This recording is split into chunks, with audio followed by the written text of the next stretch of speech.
Di sebuah tempat yang suci yang besar dan megah, ada seorang remaja memasang dupa dan mempersembahkannya kepada Buddha Gautama.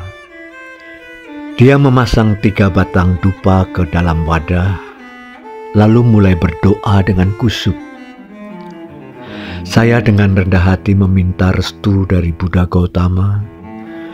Semoga saya lulus ujian nasional dengan jalur promosi yang sangat jelas. Saya berjanji untuk setia kepada negara dan berkontribusi terhadap kebahagiaan seluruh penduduk desa. Selesai bersembayang, remaja itu membungkuk beberapa kali dan bangkit, kemudian pergi. Buddha Gautama melihat ke remaja tadi, tersenyum dan tidak mengatakan apa-apa. Yang Mulia Ananda, yakni murid Buddha Sakyamuni, bertanya kepadanya, "Buddha Gautama, remaja tadi sangat tulus, permintaannya juga sangat bagus. Mengapa Anda tidak menerimanya?" Buddha Gautama tersenyum dan perlahan berkata, "Karena dia kekurangan 1 batang dupa." "Kurang 1 batang dupa?" kata Yang Mulia Ananda sambil melihat 3 batang dupa yang dipasang, dan dia tidak dapat mengerti apa maksud perkataan itu. 10 tahun telah berlalu. Remaja naif itu kini telah menjadi pemuda yang tampan dan gagah. Dia tidak lulus ujian tahun itu, tapi dia memutuskan untuk bergabung dengan dinas kemiliteran. Dia menjadi jenderal dan membuat banyak kemenangan gemilang. Kali ini ia kembali ke kampung halaman untuk menikah. Pemuda itu masih memasang 3 batang dupa ke dalam wadah seperti dulu, berlutut dengan hormat di hadapan patung Buddha. Saya dengan rendah hati meminta restu dari Buddha Gautama. Semoga saya menikahi wanita yang lembut dan benar, serta memiliki kehidupan pernikahan yang bahagia. Dia mengatakan hal itu sambil membungkuk beberapa kali. Yang Mulia Ananda sangat tersentuh melihat hal itu. Dia menoleh ke belakang dan melihat Buddha Gautama tersenyum diam. Dia bertanya, "Buddha Gautama, mengapa Anda tidak menerimanya?" Buddha Gautama tersenyum. Dia masih kekurangan 1 batang dupa. 10 tahun berikutnya telah berlalu. Pemuda tersebut kini menjadi pria parubaya. Saat dia melangkah masuk ke tempat suci itu lagi, di wajahnya sudah ada beberapa keriput yang muncul di dahinya. Karena terlibat konflik dengan keluarga istrinya, dari seorang jenderal besar, dia diturunkan jabatannya hingga menjadi seorang pejabat lokal yang kecil. Banyak keinginan besar tidak bisa dilakukan lagi. Dia melangkah ke dalam tempat suci, memasang dupa, membungkuk, dan berdoa.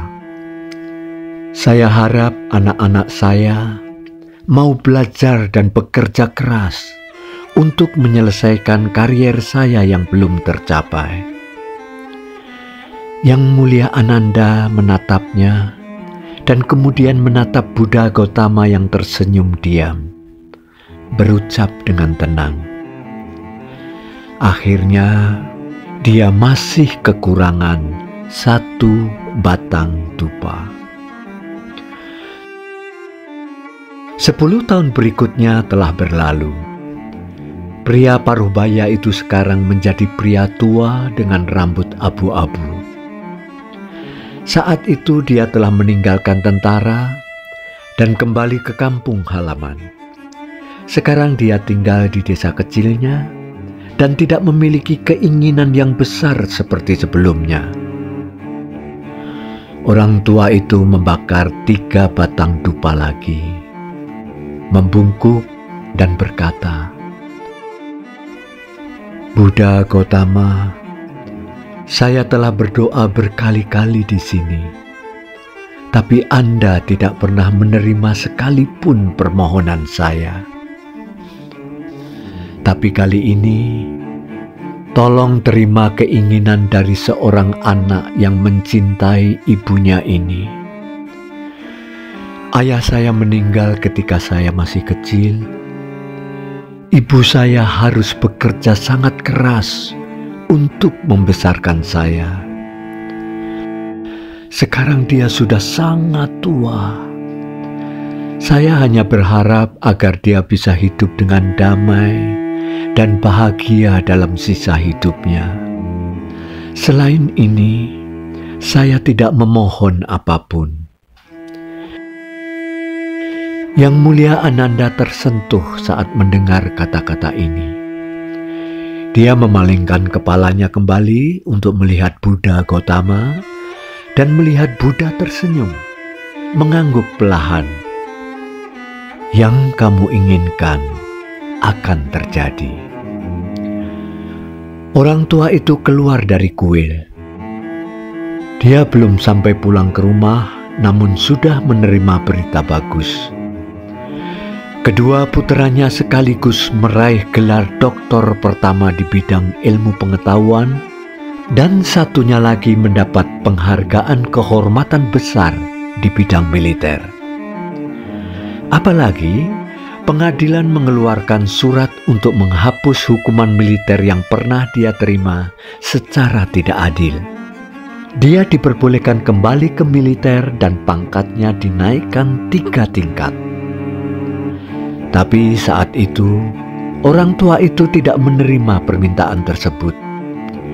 Dia memutuskan untuk tinggal di kampung halamannya dan mulai hanya akan mengurus ibunya.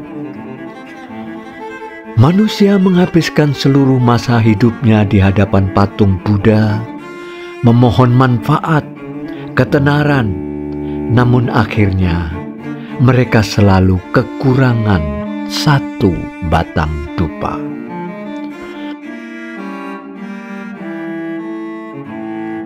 Bakti kepada orang tua memang bisa membawa kebaikan.